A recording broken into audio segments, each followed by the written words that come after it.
একটা মানুষ এতদিন ধরে অসুস্থ কেন বাসায় পড়ে থাকলো? তার সাথে আমার স্মৃতি আছে। সেই স্মৃতি হলো ছোটোবেলায় সিনেমা দেখার স্মৃতি। হলে গিয়ে সিনেমা দেখতাম।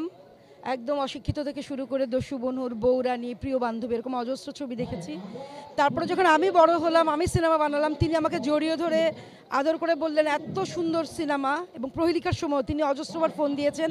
২৬ জন মিলে একসাথে সিনেমা দেখতে গিয়েছেন, আমি ছিলাম না, মানে তিনি টিকিট কেটে গিয়েছেন, ওখান থেকে আমাকে কল করেছিলেন।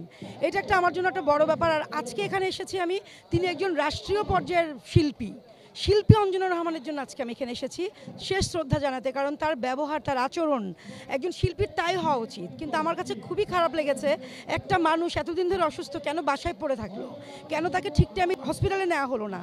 এবং সংগঠনগুলো যারা আছে, যে মিশা ভাই থেকে শুরু করে আলমগীর স্যার, সবাই তো আসলে খুব অ্যালার্ট ছিল, তারা কেন তো দেরিতে জানলেন? আসলে মানুষের জীবন তো ছোট খুব, তো এইগুলো যদি আমরা সচেতন হই তাহলে আসলে মানুষ অনেকদিন বেঁচে থাকতে পারে। উনি থাকবেন ওনার কাজের মধ্যে, ওনার ব্যবহার দিয়ে। ওনার জন্য অনেক অনেক প্রার্থনা। থ্যাংক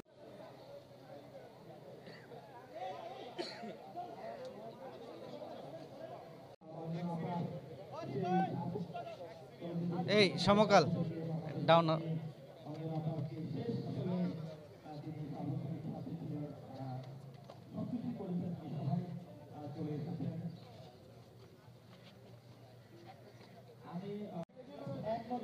এ ভাই বোন পিছনে যান, এ ভাই পিছনে যান, এই তো ক্যামেরা আছে, একটু পিছনে যান, তাহলে পিছনে আসেন।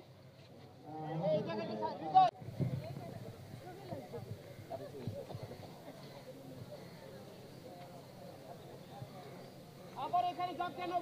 মোবাইল নিয়ে কেন?